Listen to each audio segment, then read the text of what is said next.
Hi, my name is Michelle Falk and I'm here from Have Fork Will Travel, and today I'm going to show you how to make a really simple but delicious Valentine's dinner for two, tapas for two. Tapas means small plates, and everybody likes going and sampling the appetizers when you go out to eat, when we could. So the meal today is going to be made up of small plates that you can share with the one you love. We're going to start off with stuffed mushrooms. It's really simple.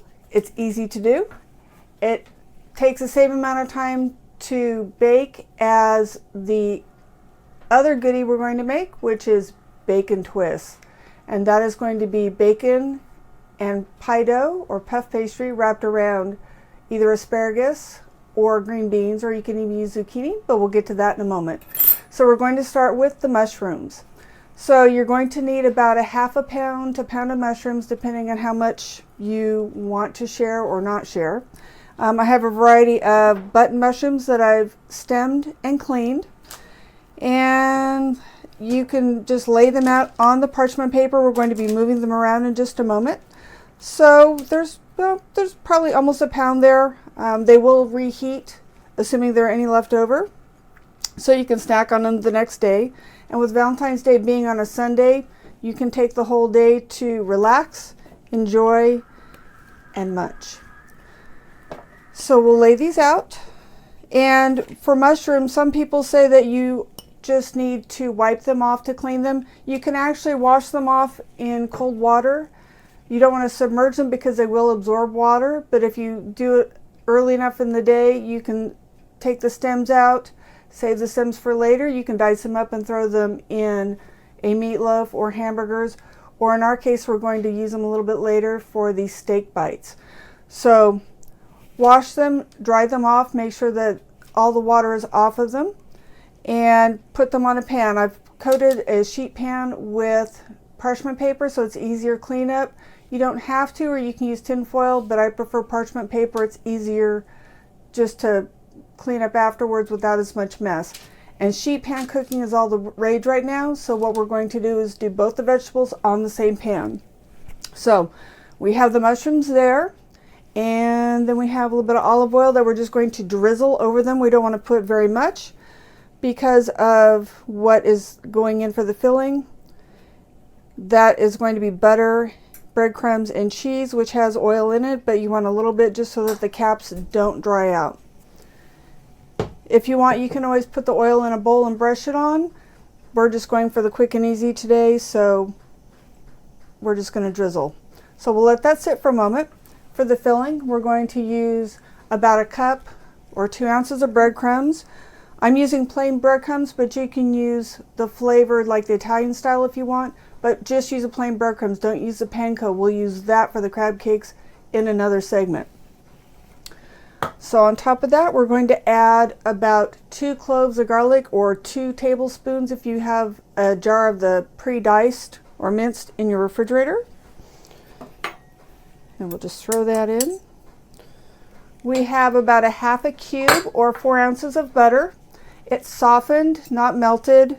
If you get a little bit crazy when you're melting it or softening it, you can just throw the melted in. Just keep in mind it will be extremely soft, and it will be harder to distribute it evenly because it's going to clump on the breadcrumbs. And that's about all there is to it for the filling. We're going to save the cheese until after we mix the breadcrumbs together with the butter and get all that mixed in. If you have one of the fancier whisks, like a Dutch whisk, you can use that as well. The whole goal at this point is to incorporate the butter. You can even use your hand if you want to mix it in faster, or a food processor. It's all up to you, but it's so simple. I might want to add that before you start this, you're going to want to turn your oven on to 375. That way it has time to warm up. Okay, so what I have here is some fresh thyme. You can use thyme, basil, rosemary even. Be really careful to use rosemary because it is extremely potent as an herb. So you're going to want to just take some off and throw it in for seasoning. These take no time at all to make. And then we get to play with the pie dough next. And we'll put in a little bit more. So I would, if you're not sure how strong an herb flavor you want, I would start with not more than a half a teaspoon of fresh thyme or about a quarter teaspoon of rosemary chopped, or probably 5 to 6 basil leaves chopped up really fine, so that way they can be distributed easily. Okay, so this is going in pretty well. And we're going to, it's going to get messy for a minute because I wanted to get it done a little bit faster than the fork is doing. All right, so when you get to this point, it should kind of stick together and look like wet sand. And it's fairly easy. I wouldn't suggest adding any extra salt at this point, because if you're using salted butter between that and the cheese, there will be plenty of salt. If you want to add a little bit on as garnish after it's done baking, then you could do that. You could also add a little bit of cayenne or cumin, or even some chopped bacon. If you have some bacon bits lying around, I don't know anybody does, but bacon doesn't last that long in our house. We eat it. All right, so this is holding its shape together pretty well, which is what you want. We're going to add in the cheese. That's about a quarter cup of shredded cheese. Use what you have. If you don't want to add cheese, you don't have to. This can be a completely vegan dinner or snack, depending how you look at it. All right, so the cheese is mixed in, and I have a scoop there, but since I'm already hands-on, we're going to do that. So you take the cap and you're just going to make sure that it's filled and mount it on top. And it doesn't have to be perfect. It will roast up just fine with a little bit of irregular edges. The cheese will melt in there and get all nice. And then the top is going to crisp up while the mushrooms soften. With a little bit of oil, it will also help the mushrooms cook without getting soggy, because mushrooms actually do have quite a bit of water. And you can just mound it up on there. If you have small children and they want to make something special for mom, not too small because it is kind of messy, you could have the preteen or teenagers help with this. That way they can help make a really nice dinner or snack. It's kind of like breakfast for dinner kind of idea. It tastes good, it's a little different, and everybody enjoys it. All right, so if you get a little carried away and put too much on them, you can always take the top down a little bit to make sure all the mushrooms get filled. Another option when you're done is when it's almost done baking, you can top it with a little bit more shredded cheese. A little bit of Parmesan would be really good on these.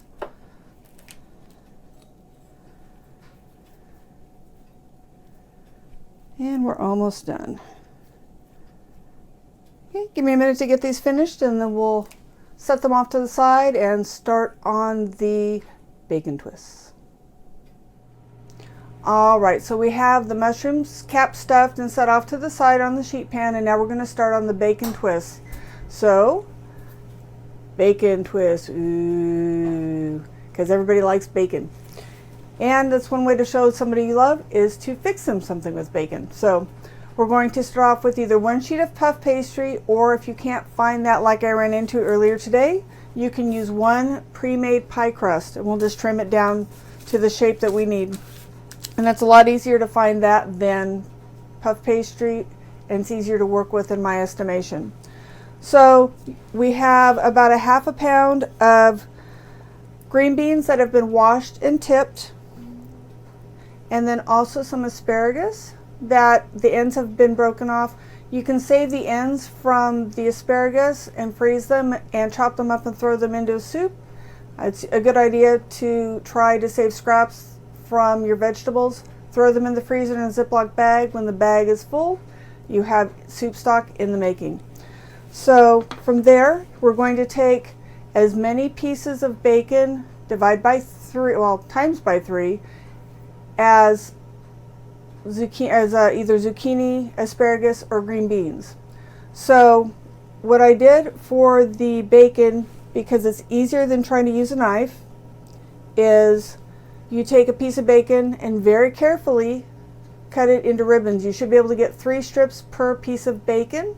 You're going to need thin pieces. Don't use thick bacon. It takes too long to cook. Just regular basic bacon with a decent amount of fat. If it has a high ratio of meat, it's great for eating, but it does not wrap around vegetables very well.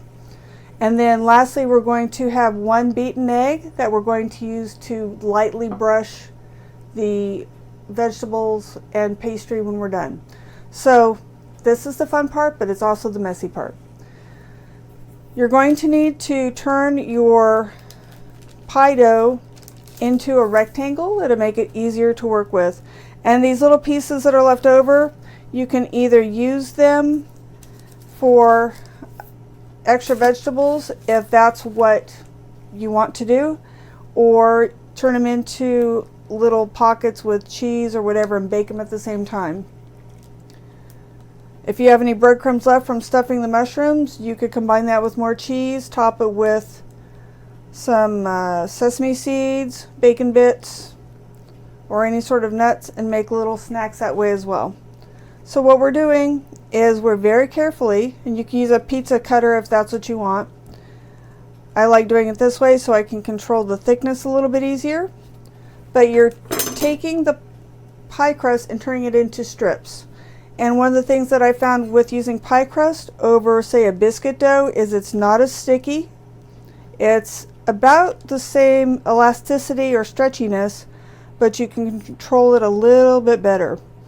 And you're going to want to cut the pie dough about not quite ½ an inch, probably about 1/3 of an inch. You just want it wide enough to be able to wrap around and cover up the vegetable, but not so thick that you're going to cover up the bacon. You need the bacon to crisp up and cook, and if it's covered in pastry, then it's going to be a little more difficult to get cooked all the way through, and you'll get chewy bacon instead of a little bit crisper result. So we have approximately 21 on the vegetable. So the easiest way I found is you take a strand of bacon and a strand of pie dough. Try to keep the ends about even, and it will get slippery the longer you do it, so make sure that the bacon is cold. So you might want to slice it, put it back in the refrigerator, and pull it out just before you're ready to use it. So the easiest way is not quite the middle, and you're going to want to lay them together. And if you find an easier way that works for you, go ahead and use it. This is just how I found that works for me. What I like to do is take the puff pastry or pie dough and cover up the tip of the bacon so that it doesn't slip out when you're rolling the other end of it. Just squish it around there. It's really easy. You want to make sure that the vegetable stick is covered as much as possible, but also that it's spread out a little bit so it's not clumped. You want an even baking on it. And again, the oven should be preheating at this point to 375, so that way when you get the tray all done, you can just pop it in and go relax for a minute. Actually, we're not. We're going to be starting the steak bites after that. If this happens, and it does occasionally because you're pulling a little bit too much, just press it back together and gently roll it around. When it bakes, it won't be noticeable and it will come out just as good. So when you get to the end like this, if you happen to have a little bit extra bacon left over, you can either cut it off and trim it, or you can wrap around like that.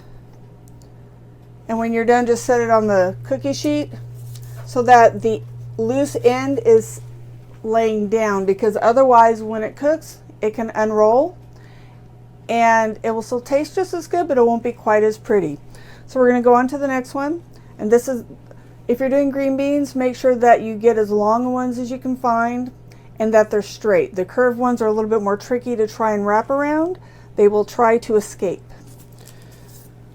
So again, we're taking this and we're lining them up, laying it part way down so that way you can wrap it around at the same time. Wrap the tip of it around the bacon and press. Again, the idea is you are spiraling it, so it's going to have dough, bacon, all the way down. And you won't need to oil this because the bacon will provide the fat that cooks both the crust and the pie dough. So for this one, this is a little bit long, so I just trimmed it, tearing that off because I can use that on another piece, tucking the bacon end in and pulling it around and just pressing, and that's all there is to it.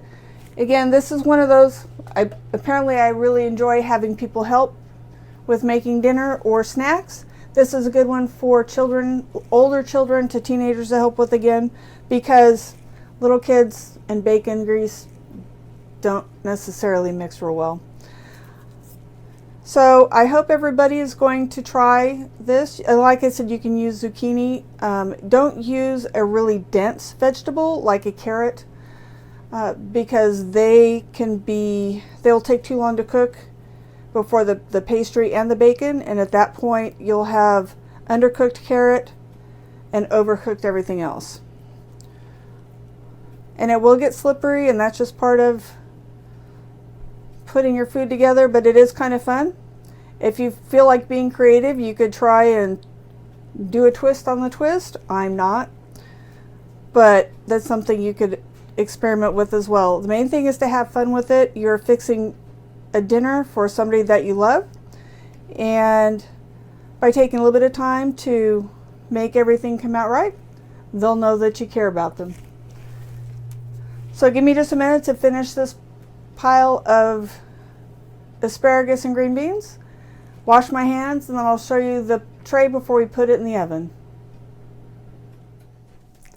Okay, that took a few minutes. I washed my hands, a little greasy, it's bacon. So this is what it looks like on the plate. As you can see, it is full of plenty of wrapped asparagus and green beans. We have the mushrooms that are stuffed, and it fills up the plate nicely. I fill the entire thing up, do it all at one time because it's going to be snacks probably the next few days if it makes it that long. So what we're going to do now is we're going to take the egg wash, which is just one egg beaten beaten pretty well, and just lightly brush the wrapped asparagus and green beans. You don't want to go too heavy or it is going to brown too much too fast. The egg also helps hold the pastry together so that it doesn't unravel when it's baking in the oven. And it will also help the seasoning stick that we're going to put on in just a moment.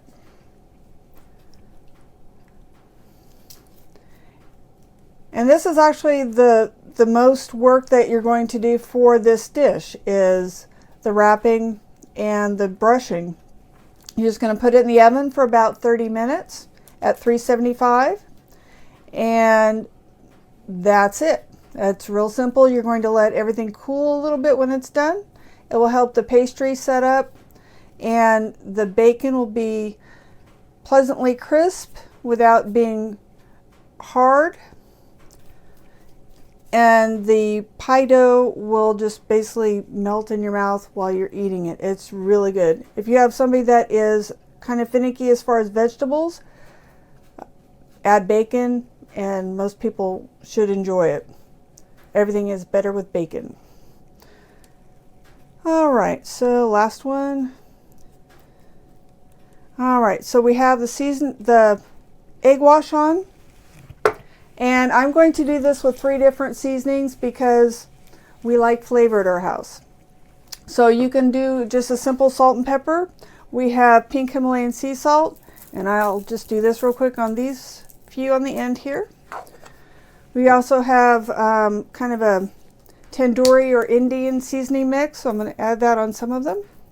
It provides a nice kind of warming spice. We have the everything bagel seasoning, which is really good. I think it's time to buy more because we're almost out. It's good on just about everything, including baked potatoes. And then last and least, we're going to use a little bit of Old Bay for a little bit of extra heat. It's a little surprising, so use a light hand. There is a bit of salt in it and chilies, so be forewarned, but it does give a nice little bit of kick. I'll put on that too. And since we're seasoning everything, if you feel like you want to add a little bit more to the mushrooms to kick them up just a little bit, you can add a little bit more cheese on top before you put them in. Or cracked pepper. Oh, cracked pepper. And if all you have is the pre-ground, it will work. Again, use what you have. So if you don't feel like using bacon because it's a little messy or pricey or just not in your diet, you can also use a good cut of ham, like the ham lunch meat, or you can use pancetta if you're feeling a little bit extra fancy. I think a salami would work, but it would have to be sliced really thin.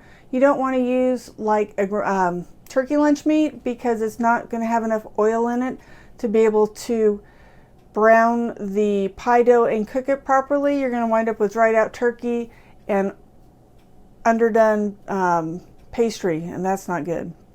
So now we've seasoned the asparagus and the green beans. I'm going to add a little bit more flavor to the mushrooms, half of them, just so we have a little bit of a change up here. So I'm actually going to lightly drizzle this little row in the middle.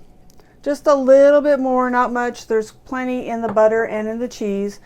And I think we're going to take a little bit of the Old Bay just to spice it up. And lightly go over the top just to give it a little bit of kick. And again, you be you. Use what you have available. You can adapt this if you like portobello mushrooms. Just prepare the portobello mushrooms. The cooking time is going to be about the same. But we're doing finger food basically, so this is the fun part. I'm putting everything in the oven, again at 375 for about 30 minutes, and you'll know when it's done. The tops of the mushrooms will be nice and crispy. The puff pastry or pie dough will be browned and sizzling a little bit, and then you just have to let it cool for a couple minutes and then you can eat. So give me just a moment. We'll pop this in the oven and we'll get set up to have steak plates. All right, so we have the mushrooms and the asparagus and green beans baking in the oven, and they have about another 20 minutes to go, give or take. So while we're waiting on that, it'll be perfect time to do the steak bites. That way they can finish up, rest for a few minutes, and everything will time out perfectly. So you'll have your first course of little tidbits to share with the one you love. So we have basically a easy, super easy beef dish. You can either use filet tail, which are the tidbits left over when the butchers make the round fillets to wrap in bacon. It's about half the price of the fillets and works really well. You can also use top sirloin or any sort of marbleized steak. You want a little bit of fat in there because fat is flavor. So for the marinade, we're going to, let me turn that off for a moment so you can hear me. For the marinade, we're going to use a little bit of olive oil, 1 teaspoon paprika, a half a teaspoon of minced garlic, 1 tablespoon of ketchup, a 1/4 teaspoon or a couple pinches of red pepper flakes. You can always add more or leave that out if you want it spicier or not spicy at all. And then as we get the steak done, we're going to add in the little bit of the bacon bits that were left over from wrapping the vegetables and the stems from the mushrooms that I've chopped up. And then we also have a little bit of white wine and Roma tomatoes to make a nice little rounded out dish to go with everything else. So we're going to start, let me move the tomatoes out of the way. We're going to start with the 2 cloves of garlic. Well, it's about 3 cloves of garlic. I like a lot of garlic in my marinade. And then I'm going to do a 2 pinches of the red chili flake. Again, you can always add more or less. We have the ketchup.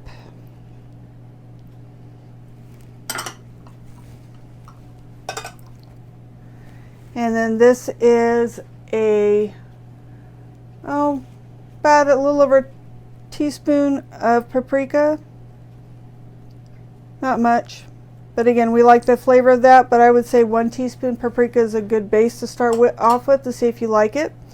And mix it up with about a tablespoon of olive oil. It's really a simple marinade. And then you're going to throw in about ½ teaspoon of salt.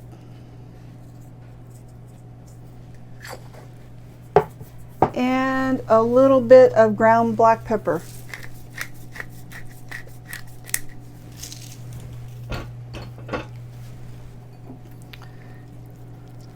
If you want a little bit of sweetness in it, or a little bit more sweetness, you could throw in a little bit of brown sugar. Again, you're going to take the steak. In this case, I use the filet tail, and this has been marinating for a couple of days. So I've sliced it into planks, basically. It'll sear faster, it's easier to control how fast it cooks. I'm going to let it rest when it's done and then slice it into bite-sized pieces after that. So after you mix up the marinade, you're going to coat the meat with it, put it in a bag for at least overnight, but you can go up to 2 days. And when you're done, you're going to save the marinade. We're going to use it at the end to make a little bit of a pan sauce. So this is what it looks like. It's really simple. Again, you can add more garlic, less garlic, tailor to yourself. If there's a food allergy of some sort, you can again adapt it, but it's 5 ingredients, maybe 6 total, and will work for you're going to use about a pound of meat for this. So we set this off to the side.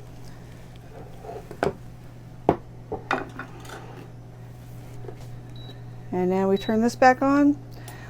We're going to get the pan hot to about 320, give or take. Let it heat up for just a moment. We're going to add the oil, and we're going to put in about 1/4 onion diced.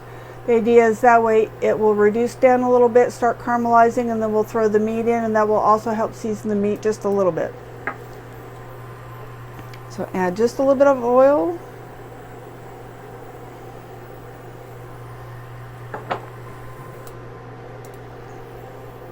And it is getting very warm. The oil should be shimmering just a little bit, not spitting, but just kind of a faint shimmering, and that's one way to tell that it's ready. You can use a cast iron pan if you choose. Cast iron doesn't work well on this cooktop, so we're using a inductive capable pan. So we're going to add the onions in.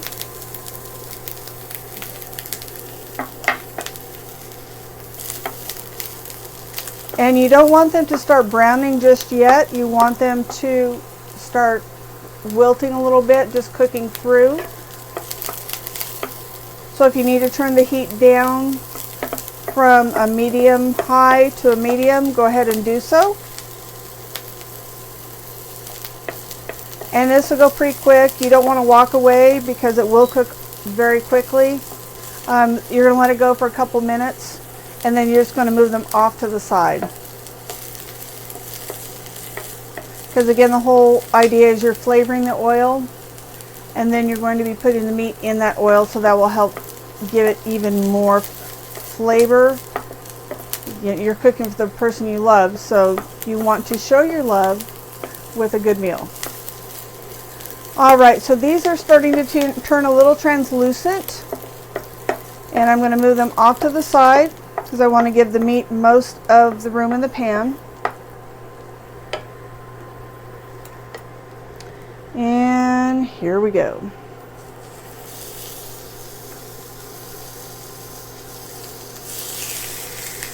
And you don't want to move the meat for a few minutes. It's going to cook fairly quickly. You want it kind of a medium to medium rare. But if you move it too soon, it's not going to get a crust on it. And it smells really good. If it seems like it's getting a little dry in the pan, then you can add a little bit more oil, not too much. Again, you don't want to deep fry it. You want it to get a nice little crust on the bottom. Move these out of the way.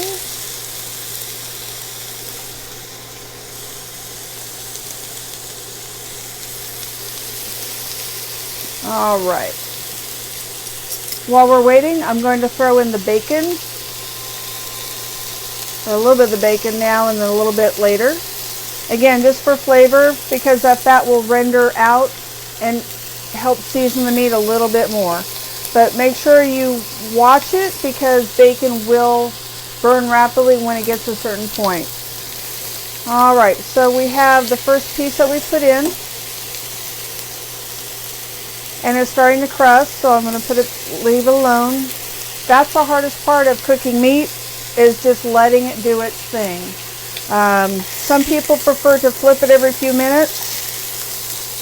I am not generally one of those. But if you look, that has a really nice caramelization going on it. And that is partially from the sugar that's in the ketchup, along with the oil.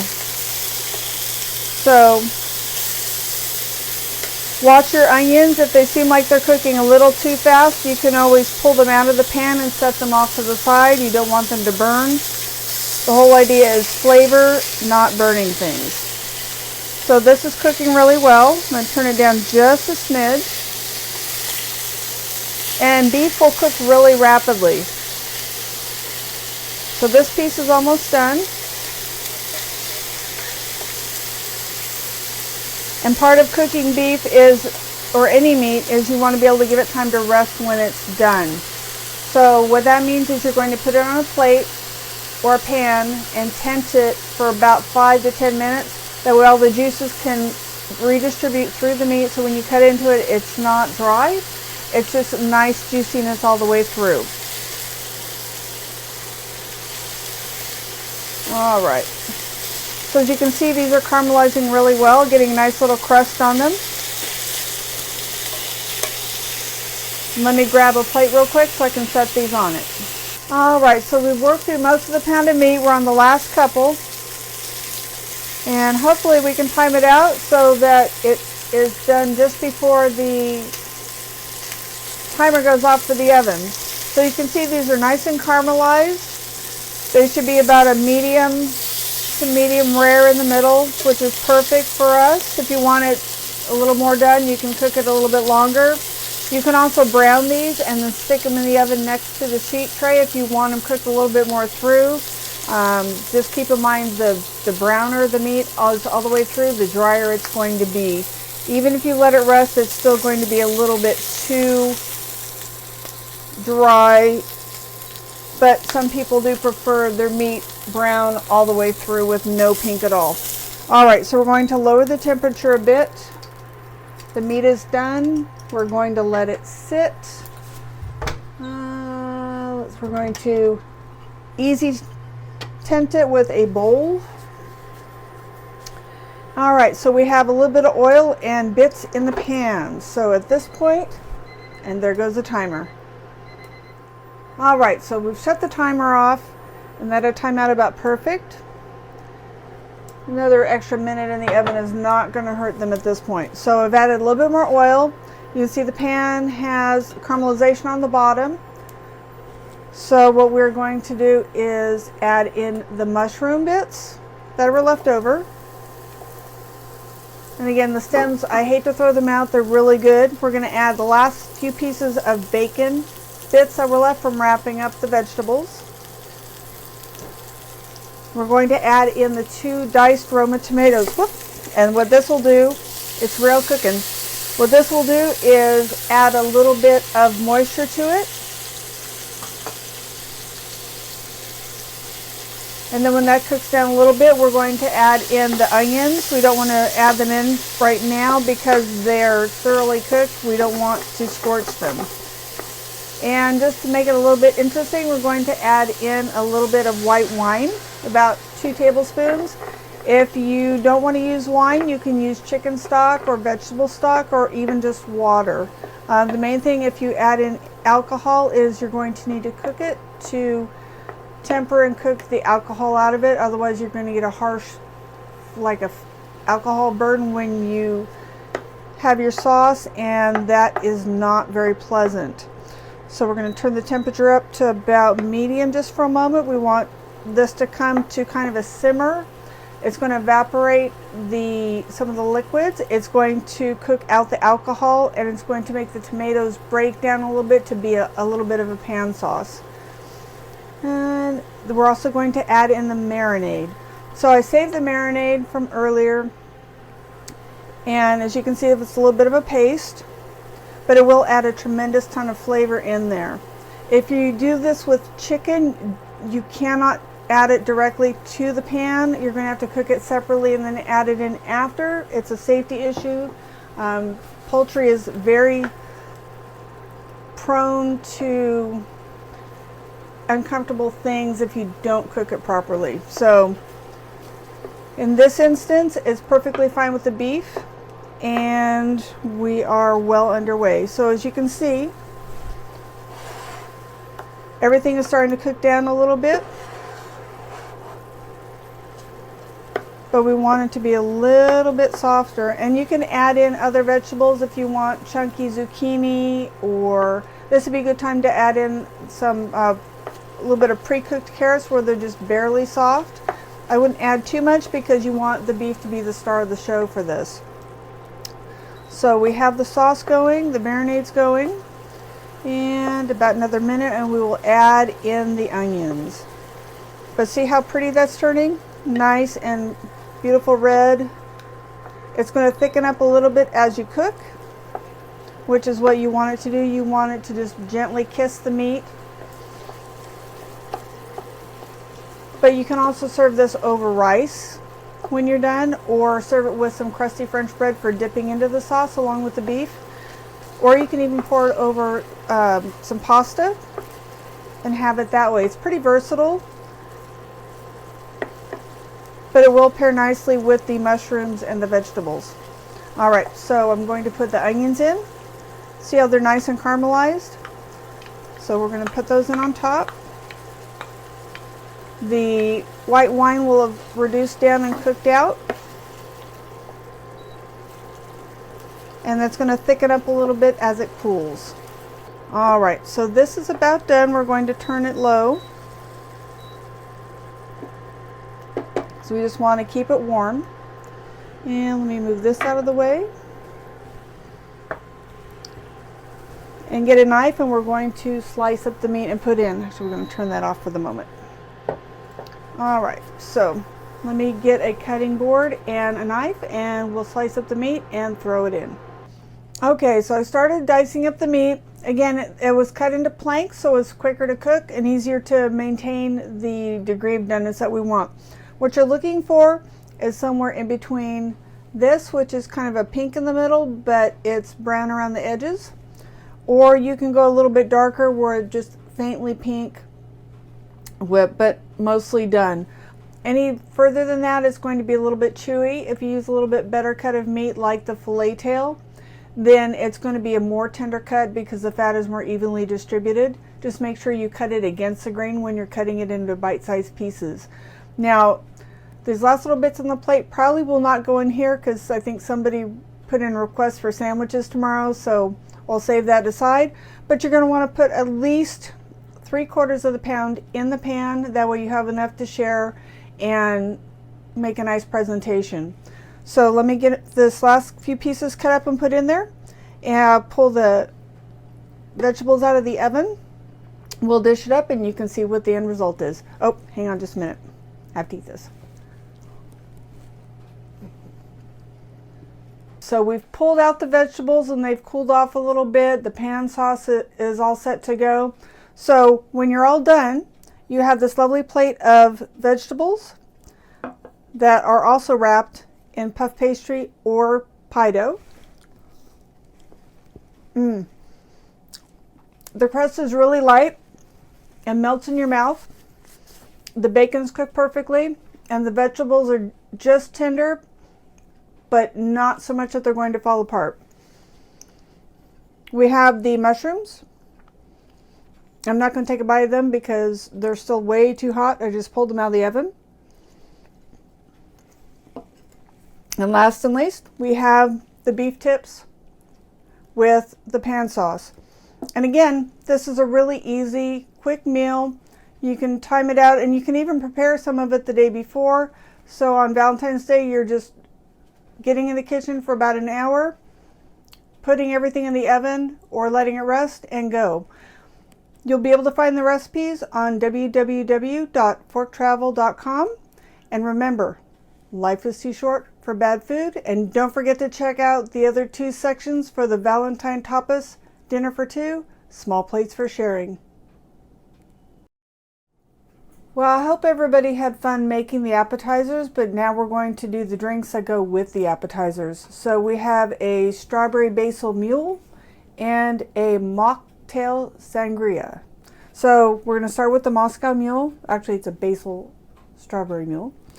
We have a couple of, actually this is one big leaf of basil. I would love to see the plant this came off of that's been washed. We're just going to rip it down a little bit. Throw that in the bottom along with some strawberry slices. It's about 2 to 3 strawberries.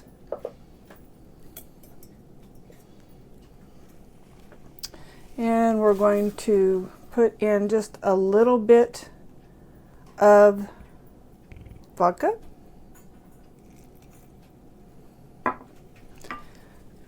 Muddle that up, which means you're going to crush it gently. You want the strawberry and basil to release some of their juice and essence into the vodka. And you're going to let that sit for a moment.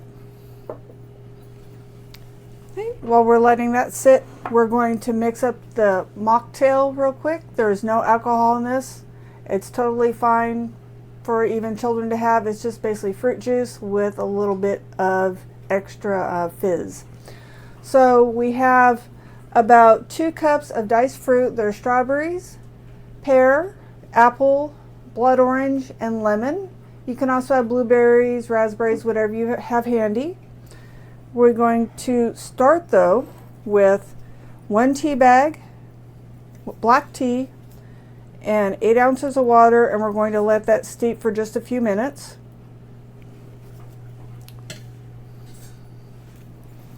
And while that's going, we have 8 ounces of orange juice. We're going to add that in.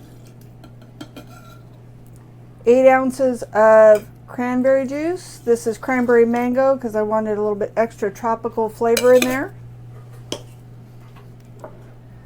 And we're going to add about, well, we'll hang on to the sugar for just a moment. Once the tea bag or the tea has steeped, there we go, we will mix the sugar in and let it dissolve, and then we'll pour that in with the fruit and the juice. So we're going to go back over to the mule.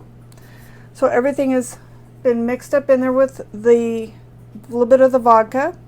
So we're going to add the rest of the vodka. Move that out of the way. A little bit of ice to make sure it's chilled. Swirl that around a little bit.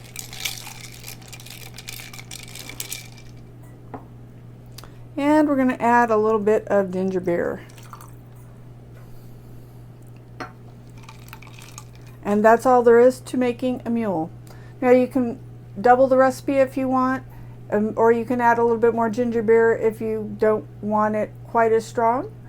But it's a nice way to sip along with the appetizer. It would pair really well with the pastry wrapped vegetables. The asparagus is, for the most part, be really tasty with that, so I'm going to try this. And that's really good. Another way to do it, if you don't like the idea of having leaves and fruit in your cup, is you could muddle everything in a small bowl, put it in a shaker, and let it sit there, and then strain it into a glass over ice with ginger ale or ginger beer. So this is done. Other than if you want to get a little fancy, you could take a piece of strawberry and put it on top. Real simple. All right, so the tea bag has steeped, and you can let it go longer than this, generally about 5 minutes, but we want to get this mixed so that I can enjoy it fairly rapidly. So you're going to take about 3 tablespoons of sugar and mix that in. And since I don't seem to have a spoon handy, we'll use a muddler. It's your house, you do you. So we're going to pour the tea into the juice. If I can do it without spilling it. No.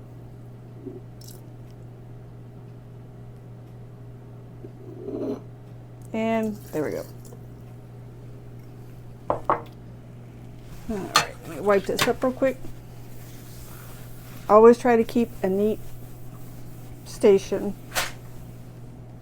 Alright, so we have the fruit, 2 types of juices, and the tea. You're going to want to put this into the refrigerator for at least 1 to probably 2 or 3 hours. That way all the flavors can mix. And then when you're done, you'll bring it out, and right before you serve it, you will add in just enough sparkling water or club soda to bring it to the rim. Now, doesn't that look festive? And then the way to serve it is you have a glass with some fruit put in it. And actually, I'm going to mix this up a little bit to make sure we get all the good flavors.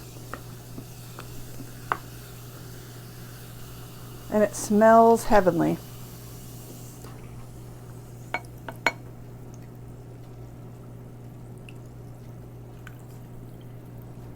And you can top that with a little bit of lime or also a little bit of mint leaves.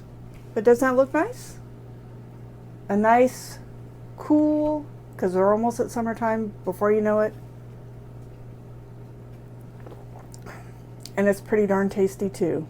If you need any of the recipes, you can find them at www.forktravel.com. And remember, life is too short for bad food, and make sure to check out the other videos for the entree and desserts.